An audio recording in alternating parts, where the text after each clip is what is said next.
음, 이제 강박증에서 완치되기 위해서는 세상을 보는 시선이 달라져야 한다고 생각합니다. 세상을 보는 시선이 너무 편향되어서는 안 된다고 생각해요. 예를 들어서 제가 과거를 생각을 해보면, 과거에는 음, 사람을 제가 보는 시선이, 사람을 보는 관점이 어, 뭐 기독교 내지는 뭐 어쨌든 저의 성향상 착하고 뭐 좀 약간 순수하고 순진하고 또 해맑고 이런 사람들을 좋아하기도 했고, 좀 뭔가 영악하고 또 자기 이익만 따지고 또 폭력적이고 뭐 이런 사람들은 이제 나쁜 사람들이다. 그거는 인간이 가야 할 길이 아니다. 이렇게 생각을 했죠. 이제 사회적으로 좀 안 좋게 생각하는 사람들이 바람직한 행동을 한다고는 볼 수 없지만, 인간의 본질을 생각을 한다면은 인간의 본질은 소위 악한 면과 그 선한 면을 동시에 갖고 있고, 그 악하다는 것도 인간의 어떤 특성상 그러한 유전자를 갖고서 인간이 태어나서 소위 악한 행동을 하는 것이죠. 그러니까 악하다는 것도 엄밀히 말하면은 과연 기준이 있는가 하는 그러한 생각을 해볼 수 있습니다. 물론 이제 남의 생명을 해친다든가 또 뭐 재산상의 손해를 끼친다든가 남의 의사에 반해서 어떤 극단적인 행동을 하는 경우에는 악하다고 볼 수 있는데, 이것은 사회 질서 내지는 누구나 자기 자신도 싫어하는 것을 하면 안 된다는 것이죠. 그러나 그 기준도 역시 애매해요. 그러면 좀 더 본질적으로 생각을 한다면은 인간이라고 하는 종은 어떤 종인가를 한번 생각을 해볼 필요가 있죠. 그 진화적으로 생각을 해보고 이제 인류학을 보면은, 일단 인간은 소위 선한 면과 악한 면을 동시에 가질 수밖에 없다. 과거의 인간들을 보면 이제 호모사피엔스는 뭐 다른 그 영장류를 살해한 흔적이 있죠. 그리고 그 어떤 영장류보다 좀 경쟁적이고 살인이라든가 뭔가 파괴하려는 본능이 있다. 그리고 욕심이 상당히 강해서 새로운 것을 좋아하고 새로운 것에 빠져들면서 또 자기의 이익을 극대화하려는 그런 경향이 상당히 강하다.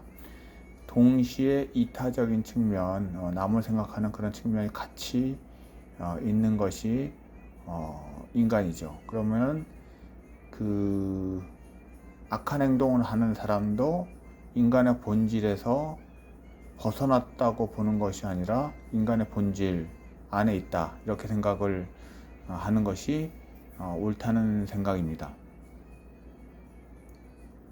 그러니까 많은 사람들이 또 질문하죠. 성선설이냐 성악설이냐.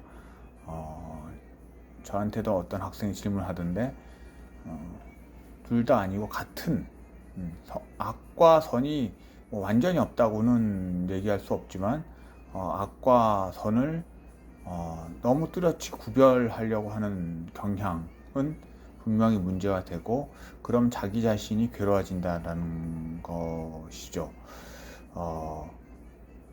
그리고 또 하나는 그러므로 우리가 어떤 대상을 볼 때 선과 악을 같이 보고 그 다음에 그런 성향을 같이 보고 그 인간의 본질을 잘 알고 또 나의 그 책임이라든가 권리를 명확히 해서 현실에 적응을 하는 것이 가장 중요한 것 같습니다. 이 초임교사 2명은 현실에 적응을 못했죠. 뭐 상당히 그 사회적인 압력이라든가 또 다른 사람들의 다른 사람들의 태도 때문에 뭐 안타까운 죽음을 맞이했다라고도 볼 수 있지만 어쨌든 두 사람은 환경에 적응을 한 것은 아니라고 보는 것이 맞는 것 같습니다. 그러면은 우선 이제 이 여교사 같은 경우에는 초등학생이 서로 뺨을 때리는 것을 보고 충격을 받고 이제 불안 장애 같은 걸 이제 가졌었는데 아마 너무 이제 좀 우호적인 환경, 좀 밝은 환경에서 자란 것 같은데 그러다 보면은 그 초등학생들을 이제 이 어떠한 초등학생이 어떤 마음을 갖고 어떤 행동을 한다는 어떤 전형을 마음속에 이제 그리게 되죠. 그러면은 그 전형이라고 하는 것이 전형에서 어긋났을 때, 전형에서 벗어났을 때 그거를 받아들이지 못하고 곤란스럽기 때문에 좀 불안이 느꼈고, 또한 이제 어떤 정서적으로 좀 안정이 좀 되지 않고 좀 우울한 감은 원래 있지 않았나, 성격적인 문제는 좀 원래 있지 않았나 생각이 됩니다. 그 초등학생들이 서로 뺨을 때리는 그런 것은 인간의 본성으로 본다면은 뭐 이상하지는 않고 어떻게 보면 흔히 일어나는 일인데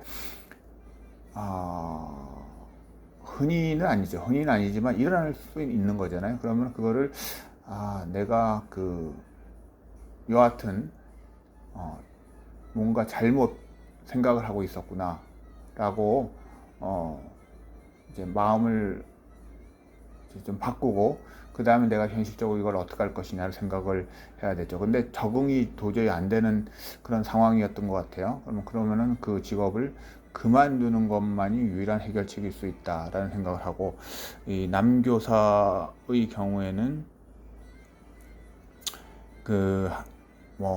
수업 시간에 다쳤다는 이유로 학부모가 계속 이제 전화를 걸었던 것 같아요.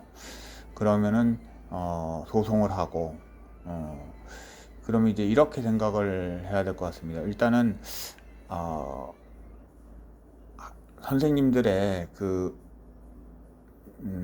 선생님들의 의무가 또 선생님들이 해야 할 학교에서의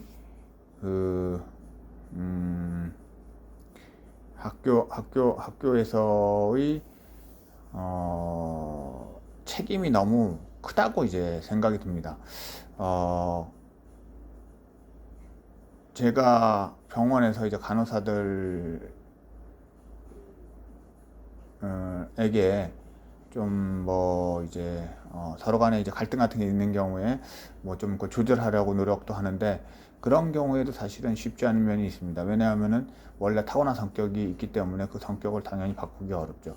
그런데 이 학생들이 예를 들어서 한 반에 20명이나 하더라도 미숙한 학생들이 또 선생님에 대한 태도가 예전 같지가 않잖아요.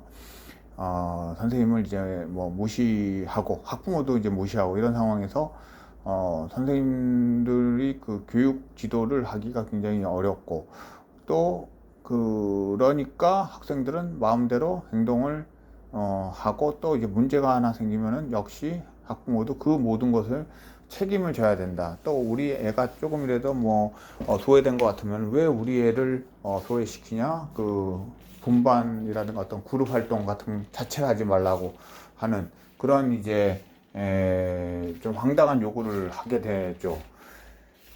그런 이제 이기주의, 가족 이기주의 상태에서 그 선생님들이 또 이 20대 초반이면 정말 그 심리적으로는 많이 미성숙한 상태잖아요. 그 상태에서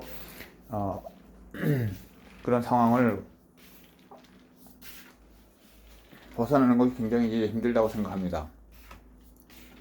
그래서 이 두 선생님들의 얼굴만 봐도 사실 상당히 고통스러웠고, 원래는 정말 푸근하고 정말 세상을 좀 순수하고 편안하게 바라봤던 그런 사람인 것 같은데, 뭔가 다른 세상, 자기가 이제 꿈꿨던 것과는 완전히 다른 세상이라는 것을 알게 되고, 그러면서 충격을 받았던 것이 아닌가 생각이 들어서 안타까운 면이 많습니다. 그리고 제가 어렸을 때 국민학교 때 지냈던 그런 풍경이랑 너무 다르기 때문에 역시 사실 상상하기 어려운 교실의 풍경에 좀 저도 좀 약간의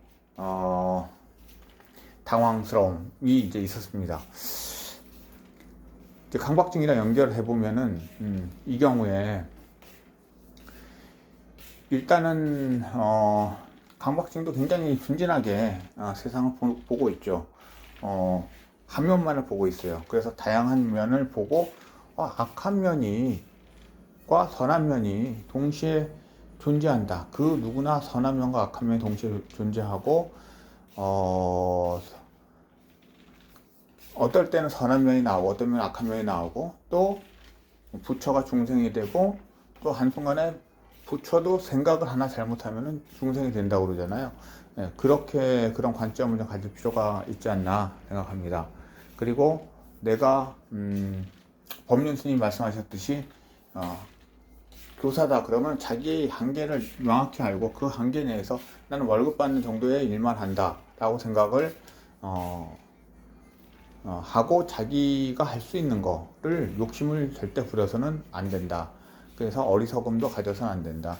그것은 강박증을 내가 갖고 있다고 하면은 아침에 일어났을 때 그날을 별로 기대를 하면 안 되고, 내가 강박 증상이 나타난다는 것을 오히려 받아들여야 되는 거죠. 오늘 나타날 것이다. 그러므로 나는 그냥 조금만 강박 증상으로 괴로워하는 정도에 만족한다. 이런 마음을 갖는 것과 비슷하게 자기의 그 마음을 계속 낮춰야 될 것 같아요.